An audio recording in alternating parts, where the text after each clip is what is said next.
Good morning. तर आज सकाळी नाश्त्याला छान ढोकळे बनवलेले.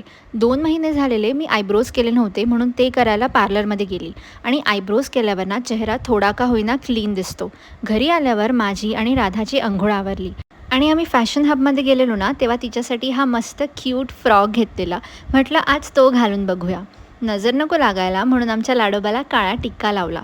राधा या ड्रेसमध्ये कशी दिसतीये ते मला तुम्ही कमेंटमध्ये गुड नक्की सांगा. आहे. दुपारच्या जेवणाला पिल्लू आज कोणी मस्त मसाला घातलाय? भेंडी बनवलेली. राधाला खाऊ घालून झोपवत होती, बट आम्हाला काही झोपायचं नव्हतं, मस्ती करायची होती. आणि फर्स्ट टाईम मी श्रीलंकामध्ये काहीतरी ऑनलाईन ऑर्डर केलेलं, तेही राधाचे फ्रॉक्स.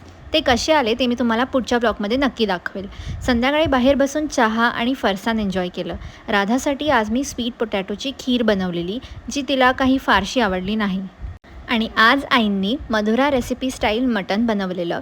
मस्त मटणवर ताव मारला आणि मग आईंच्या बड्डेचा केक जो उरलेला तो खाऊन आजचा दिवसाचा शेवट केला.